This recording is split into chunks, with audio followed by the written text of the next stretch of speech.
Passo número 5 em direção à riqueza. Imaginação. Todas as oportunidades de que você precisa na vida estão esperando em sua imaginação. Imaginação é a oficina da mente capaz de transformar energia mental em realização e riqueza. Imaginação é, literalmente, a oficina em que se moldam os planos criados pelo homem. Impulso e desejo recebem molde, forma e ação, através do auxílio da faculdade imaginativa da mente. Disse que o homem pode criar tudo o que imagina. Com o auxílio de sua faculdade imaginativa, o homem descobriu e dominou mais forças da natureza nos últimos 50 anos do que durante toda a história da raça humana anterior a essa época. Conquistou o ar tão completamente que os pássaros são pobres competidores para ele. Analisou e pesou o Sol a uma distância de milhões de quilômetros e determinou, com o auxílio da imaginação, os elementos em que consiste. Aumentou a velocidade da locomoção a ponto de poder viajar agora mais rápido que o som. A única limitação do homem, dentro da razão, está no desenvolvimento e uso que faz da imaginação. Ainda não atingiu o ápice do desenvolvimento no uso da faculdade imaginativa. Apenas descobriu que possui imaginação e começou a usá-la de maneira muito elementar. Sintética e criadora. A faculdade imaginativa funciona de duas maneiras. Uma é conhecida como imaginação sintética e a outra como imaginação criadora. Imaginação sintética. Através dessa faculdade pode-se arrumar velhos conceitos, ideais ou planos em novas combinações. Essa faculdade nada cria, apenas trabalha com o material da experiência, educação e observação com que é alimentada. É a faculdade mais usada pelo inventor, com exceção do gênio que força a imaginação criadora, quando não pode resolver um problema pela imaginação sintética. Imaginação criadora. Pela faculdade da imaginação criadora, a mente finita do homem tem comunicação direta com a inteligência infinita. É a faculdade pela qual se recebem pressentimentos e inspirações. É através dela que todas as ideias novas ou básicas são transmitidas ao homem. É através dela também que um indivíduo pode sincronizar ou comunicar-se com os subconscientes de outros. A imaginação criadora trabalha automaticamente da maneira descrita nas páginas subsequentes. Essa faculdade só funciona quando o consciente trabalha num ritmo excessivamente rápido. Como, por exemplo, quando o consciente é estimulado pela emoção de um forte desejo. A faculdade criadora se torna mais alerta na proporção em que é desenvolvida pelo uso. Grandes líderes de negócios, indústria, finanças, grandes artistas, músicos, poetas e escritores tornaram-se grandes porque desenvolveram a faculdade da imaginação criadora.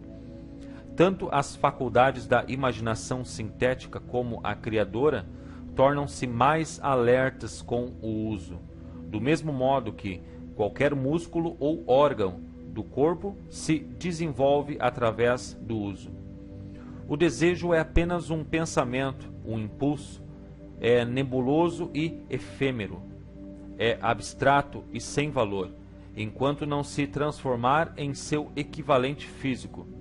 Enquanto a imaginação sintética é usada com mais frequência, no processo de transformar o impulso do desejo em dinheiro, não se esqueça do fato de que você poderá enfrentar circunstâncias e situações que exigem também o uso da imaginação criadora. Estimule a imaginação. Sua faculdade imaginativa pode ter-se enfraquecido pela inação, pode ser revivida e alertada pelo uso. Essa faculdade não morre, embora se torne entorpecida por falta de uso. Centralize sua atenção, por enquanto, no desenvolvimento da imaginação sintética, porque esta é a faculdade que você usará com mais frequência no processo de converter desejo em dinheiro. A transformação do impulso intangível, do desejo em realidade tangível de dinheiro, exige o uso de um plano ou planos. Esses planos têm de ser formados com o auxílio da imaginação e principalmente com a faculdade sintética. Leia o livro todo, depois volte a esse capítulo e comece imediatamente a pôr sua imaginação a trabalhar na formação de um plano ou planos para a transformação do desejo em dinheiro. Instruções pormenorizadas para a elaboração de planos foram dadas em quase todos os capítulos. Siga as que mais se adaptam. Se já não o fez, no momento de completar isso, você terá dado definitivamente forma concreta ao desejo intangível. Leia a sentença anterior mais uma vez. Leia-a em voz alta, bem devagar, e, ao fazê-lo, lembre-se de que, ao escrever a declaração do seu desejo e o plano para sua realização, você terá dado o primeiro de uma série de passos que lhe possibilitarão converter o pensamento em seu equivalente físico. A natureza conta-nos o segredo da fortuna. A terra em que você vive, você e todas as coisas materiais, são o resultado de uma transformação evolutiva, através de qual pedacinhos microscópicos de matéria foram organizados e arranjados em ordem. Além disso, e essa declaração é de importância tremenda, a Terra, cada uma das bilhões de células individuais do seu corpo, cada átomo de matéria, começaram como forma intangível de energia. Desejo é impulso de pensamento. Impulsos de pensamento são formas de energia. Quando você começa com o impulso de pensamento, o desejo de acumular dinheiro está chamando a seu serviço o mesmo material que a natureza usou ao criar a Terra e todas as formas materiais do universo, inclusive o corpo e cérebro em que funcionam os impulsos de pensamento. Você pode acumular uma fortuna com o auxílio de leis imutáveis. Antes, porém, é preciso familiarizar-se com essas leis e aprender a usá-las, pela repetição e pela abordagem desses princípios, sob todos os ângulos concebíveis. O autor espera poder revelar-lhe o segredo pelo qual se acumularam todas as grandes fortunas. Por estranho e paradoxal que pareça, o segredo não é segredo. A própria natureza o exibe na terra em que vivemos, nas estrelas, nos planetas, suspensos dentro do nosso círculo de visão, nos elementos acima e em volta de nós, em cada folha de grama e em cada forma de vida, dentro do nosso panorama. Os princípios que se seguem abrir-lhe-ão o caminho para compreender a imaginação. Assimile o que compreende ao ler essa filosofia pela primeira vez. Depois, ao relê-la e estudá-la, descobrirá que algo aconteceu para esclarecê-la e dar-lhe uma compreensão maior do todo. Acima de tudo, não hesite no estudo desses princípios enquanto não tiver lido o livro pelo menos 3 vezes, pois aí não quererá parar. Ideias se transformam em fortunas. Ideias são o ponto de partida de todas as fortunas. Ideias são produtos da imaginação.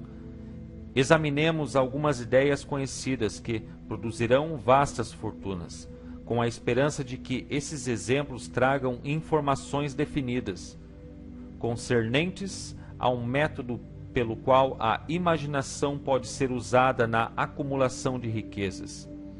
Faltava um ingrediente. Há 50 anos, um velho médico do campo foi à cidade, amarrou o cavalo, entrou silenciosamente numa farmácia e começou a regatear com o jovem caixeiro. Por mais de uma hora, por trás do balcão de remédios, o velho médico e o caixeiro conversaram em voz baixa. Depois o médico foi embora. Foi até o carrinho e trouxe um tacho grande e fora de moda e uma grande pá de maneira, usada para mexer o conteúdo do tacho, e depositou-os no fundo da loja. O caixeiro inspecionou o tacho, enfiou a mão no bolso, tirou um punhado de notas e entregou-as ao médico.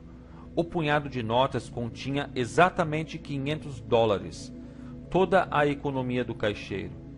O médico estendeu-lhe um pedacinho de papel em que se achava uma fórmula secreta. As palavras nesse pedacinho de papel valiam o resgate de um rei, mas não para um médico. Aquelas palavras mágicas eram necessárias para fazer o tacho ferver, mas nem o médico, nem o jovem caixeiro sabiam que fortunas fabulosas estavam destinadas a sair do tacho. O velho médico ficou contente de vender o conjunto por $500. O caixeiro estava se arriscando bastante ao colocar as economias de toda a vida num simples pedaço de papel e num tacho antigo. Nunca sonhou que esse investimento começaria a inundar o tacho de ouro, que um dia ultrapassaria a milagrosa façanha da lâmpada de Aladim. O que o caixeiro comprou na realidade foi uma ideia. O velho tacho, a velha pá de madeira e a mensagem secreta num pedaço de papel foram acidentais. O estranho caso do tacho começou a ter lugar depois que o novo dono misturou as instruções secretas, um ingrediente do qual o velho médico nada sabia. Veja se descobre o que o jovem caixeiro acrescentou à mensagem secreta e que fez o velho tacho ficar inundado de ouro. Eis uma história de fatos mais estranhos que a ficção, fatos que começaram em forma de ideia. Vejamos as vastas fortunas em ouro que a ideia produziu. Rendeu e ainda rende vastas fortunas a homens e mulheres do mundo inteiro que distribuem o conteúdo do tacho a milhões de pessoas. O velho tacho é agora um dos maiores consumidores de açúcar do mundo, dando assim emprego a milhares de homens e mulheres que trabalham no cultivo da cana e no refinamento e venda do açúcar. O velho tacho consome anualmente milhões de garrafas de vidro, fornecendo emprego a grande número de operários.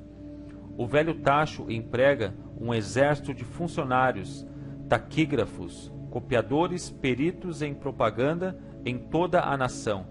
Trouxe fama e fortuna e dezenas de artistas que criaram quadros magníficos descrevendo o produto. O velho tacho converteu uma pequena cidade sulina na capital comercial do sul, onde agora beneficia direta ou indiretamente todos os negócios e praticamente todos os residentes da cidade. A influência dessa ideia beneficia agora todas as cidades civilizadas do mundo, inundando de ouro a todos que o tocam.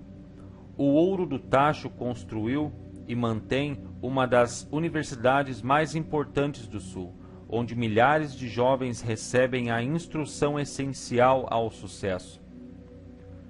Se o produto naquele velho tacho pudesse falar, contaria histórias emocionantes de romances em todas as línguas, romances de amor, romances de negócios, romances de profissionais, homens e mulheres, a quem estimula diariamente. O autor conhece com certeza pelo menos um desses romances, pois desempenhou um papel nele, e tudo começou não longe do próprio lugar em que o caixeiro comprou o velho tacho. Foi nesse lugar que o autor conheceu sua esposa, e foi ela a primeira a lhe contar sobre o tacho encantado. Foi o produto daquele tacho que bebiam, quando ele lhe pediu que o aceitasse, nos momentos felizes e nos infelizes. Seja você quem for, viva onde viver.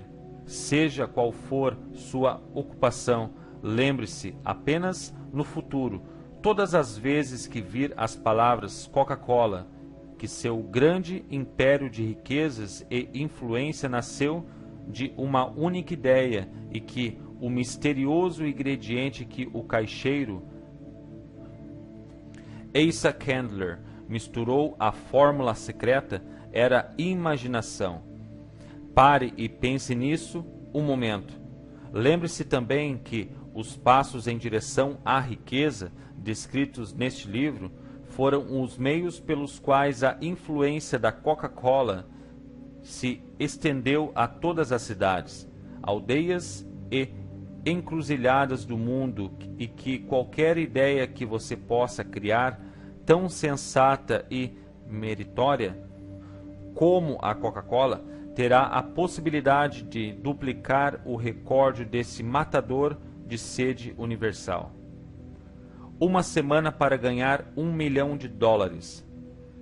Essa história prova a verdade do velho ditado: onde há vontade, há um caminho. Foi-me contada pelo querido educador e clérigo, o falecido Frank W. Gonsalves, que começou a carreira de pregador na região dos matadouros de Chicago. Enquanto o Dr. Gonsalves cursava o college, observou muitos defeitos em nosso sistema educacional, defeitos que acreditava poder corrigir se fosse diretor de um colégio. Resolveu organizar um novo college em que aplicaria suas ideias, sem ser tolhido por métodos ortodoxos de educação. Precisava de $1 milhão para realizar o projeto. Onde poderia ele obter tão grande soma de dinheiro? Essa era a pergunta que absorvia os pensamentos do jovem e ambicioso pregador. Contudo, parecia não fazer progresso nenhum. Todas as noites levava esse pensamento para o leito, acordava com ele pela manhã, levava-o consigo a toda parte, revirava-o na cabeça, até que se tornou para ele obsessão consumidora. Sendo filósofo, além de pregador, o Dr. Gonsalves reconhecia, como todos os que vencem na vida, que a definição de propósitos era o ponto de partida, do qual se deve começar. Reconhecia também que propósitos definidos exigem animação, vida e poder, quando sustentados por um desejo ardente de traduzir esses propósitos em seus equivalentes materiais. Sabia todas essas grandes verdades, mas não sabia onde ou como obter $1 milhão. O procedimento natural teria sido desistir e fugir, dizendo: bem, minha ideia é boa, mas nada posso fazer com ela, porque jamais terei o necessário $1 milhão. É exatamente isso o que faria a maior parte das pessoas, mas não foi o que ele fez. O que disse e fez é tão importante que eu vou apresentá-lo agora e deixar que fale por si. Uma tarde de sábado, estava eu sentado no meu quarto, pensando nos meios e modos de arranjar o dinheiro para realizar meus planos. Fazia já 2 anos que pensava, mas nada fizera a não ser pensar. Decidi então, naquele momento, que obteria o $1 milhão numa semana. Como? Não me incomodava. A coisa mais importante fora a decisão de obter o dinheiro num prazo específico, e quero dizer-lhe que, no momento em que cheguei à decisão definida de conseguir o dinheiro num prazo determinado, estranha sensação de segurança se apossou de mim, como nunca experimentara antes. Algo dentro de mim parecia dizer: por que não chegou a essa decisão há muito tempo? O dinheiro estava à sua espera o tempo todo. As coisas começaram a acontecer depressa. Telefonei aos jornais e anunciei que pregaria um sermão na manhã seguinte, intitulado O que eu faria se tivesse $1 milhão. Comecei a trabalhar no sermão imediatamente, mas devo dizer-lhe com toda franqueza que a tarefa não era fácil, porque eu já estava preparando o sermão há quase 2 anos. Muito antes da meia-noite terminei de escrever o sermão. Fui deitar e dormi com a sensação de confiança, pois já me via de posse do $1 milhão. Na manhã seguinte levantei-me cedo, li o sermão, depois me ajoelhei e pedi que meu sermão chegasse à atenção de alguém que pudesse fornecer o dinheiro necessário. Enquanto orava, senti novamente a sensação de segurança de que o dinheiro viria. Em minha excitação, saí sem o sermão e só descobri o esquecimento no momento de chegar ao púlpito, pronto para lê-lo. Era tarde demais para voltar e trazer as notas. E que bênção não ter podido fazê-lo. Ao invés, meu próprio subconsciente forneceu o material necessário.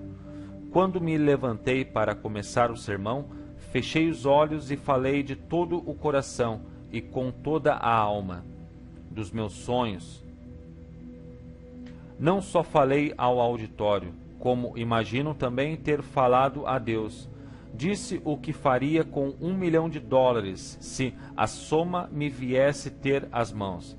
Descrevi o plano que tinha em mente para a organização de uma grande instituição educacional, onde os jovens aprendessem a fazer coisas práticas e, ao mesmo tempo, desenvolvessem a mente. Quando terminei e me sentei, um homem se ergueu, devagar, do assento em que se achava, numa das 3 últimas fileiras, e caminhou em direção ao púlpito. Fiquei curioso de saber o que faria. Chegou ao púlpito, estendeu a mão e disse: Reverendo, gostei do seu sermão. Acredito que possa fazer tudo o que disse que faria, se tivesse $1 milhão. Para provar que creio no Senhor e em seu sermão, se vier ao meu escritório amanhã de manhã, eu lhe darei $1 milhão. Meu nome é Philip D. Armour. O jovem Gonçalves foi ao escritório de Armour e recebeu $1 milhão. Com o dinheiro, fundou o Instituto Tecnológico Armour, conhecido agora como Instituto Tecnológico de Illinois. O $1 milhão necessário veio como resultado de uma ideia. No fundo da ideia estava o desejo que o jovem Gonçalves cultivara durante quase 2 anos. Observe este fato importante. Ele recebeu o dinheiro 36 horas após ter chegado a uma decisão final, em sua mente, no sentido de consegui-lo, e se resolvido por um plano definido para isso. Nada havia de novo ou excepcional em Gonçalves ter pensado vagamente no $1 milhão e em sua esperança semanal de obtê-los. Outros antes dele, e muitos desde então, tiveram pensamentos similares, mas havia algo de excepcional e diferente na decisão que alcançou naquele sábado memorável. Quando pôs a incerteza para trás e disse, com determinação: obterei o dinheiro numa semana. Além disso, o princípio pelo qual o Dr. Gonçalves conseguiu seu $1 milhão ainda vive. Está ao seu alcance.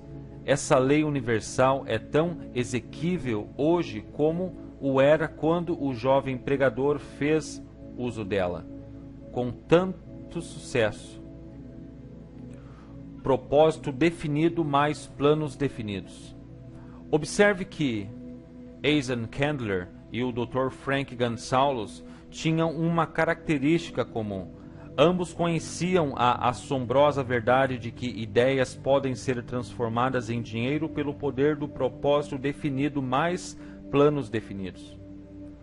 Se você é dos que acreditam que trabalho árduo e honestidade bastam para trazer riquezas, despreze o pensamento. Não é verdade. Riquezas, quando vêm em grandes quantidades, nunca são o resultado apenas de trabalho árduo. A riqueza vem, se é que vem, em resposta a exigências definidas, baseadas na aplicação de princípios definidos e não por acaso ou sorte. Falando de modo geral, ideia é um impulso de pensamento que impele a ação por um apelo à imaginação. Todos os bons vendedores sabem que ideias podem ser vendidas onde não se pode vender mercadorias. Balconistas comuns não o sabem, por isso é que são comuns. Um editor de livros de baixo preço fez uma descoberta de bastante valor para editores. Descobriu que muita gente compra títulos e não o conteúdo dos livros, pela simples mudança de título dos livros que não vendiam. As vendas desses livros subiam num pulo de mais de 1 milhão de exemplares. Não se mudava de modo algum o conteúdo do livro, apenas se arrancava a capa, que trazia o título invendável, substituindo-a por uma nova, com um título de valor para a bilheteria. Isso, por simples que pareça, era uma ideia, era imaginação. Não há preço padrão para ideias. O criador de ideias faz o próprio preço e, se for esperto, alcança-o. A história de praticamente quase todas as grandes fortunas começa no dia em que um criador de ideias e um vendedor de ideias se reuniram e trabalharam em harmonia. Carnegie cercou-se de homens que sabiam fazer tudo o que ele sabia. Homens que criavam ideias, homens que punham ideias em ação e fez-se, assim como a outros, fabulosamente rico. Milhões de pessoas atravessam a vida esperando oportunidades favoráveis. Talvez uma oportunidade favorável possa trazer outra, mas o plano mais seguro é não depender da sorte. Foi uma chance favorável que me deu a maior oportunidade de minha vida, mas 25 anos de esforço decidido tiveram de ser dedicados àquela oportunidade antes que se tornasse uma realidade. A chance consistiu em minha sorte de conhecer e ganhar a cooperação de Andrew Carnegie. Nessa ocasião, ele plantou-me na mente a ideia de organizar os princípios da realização numa filosofia do sucesso. Milhares de pessoas aproveitaram as descobertas feitas em 25 anos de pesquisa e inúmeras fortunas foram acumuladas com a aplicação da filosofia. O começo foi simples, foi uma ideia que qualquer um podia ter desenvolvido. A oportunidade favorável chegou através de Carnegie, mas o que dizer da determinação, do propósito definido, do desejo de alcançar o objetivo e do esforço persistente de 25 anos? Não era um desejo comum o que sobreviveu a desapontamentos, desânimos, derrotas temporárias, críticas e o constante lembrete de perda de tempo. Era um desejo ardente, uma obsessão. Quando a ideia foi plantada pela primeira vez em minha mente por Carnegie, ela foi estimulada, cultivada e tentada a permanecer viva. Aos poucos, a ideia se tornou um gigante em termos de poder próprio e me estimulou, cultivou e dirigiu. Ideias são assim. Primeiro você dá vida, ação e orientação a ideias. Depois elas tomam o poder nas mãos e varrem toda a oposição. Ideias são forças intangíveis, mas têm mais poder que os cérebros físicos que as originam. tem o poder de continuar vivendo depois que o cérebro gerador voltou ao pó. Pontos a fixar. Você pode usar a imaginação sintética e a imaginação criadora, e com prática fazê-las trabalhar irresistivelmente juntas. Imaginação é o ingrediente que falta em muitos fracassos, o catalisador de muitos sucessos. Asa Candler não inventou a fórmula da Coca-Cola. Forneceu a imaginação que transformou a fórmula numa fortuna. Dinheiro ilimitado o aguarda se você o deseja em quantias definidas, com um propósito definido, apoiado pela imaginação. Esse princípio garantiu $1 milhão a um clérigo que apenas o pediu. Muitas fortunas esperam ser feitas com uma simples ideia. Veja como você pode ganhar milhares ou milhões mesmo sem um plano original, encontrando uma nova combinação. Até o instrumento mais fino necessita do homem que saiba usá-lo.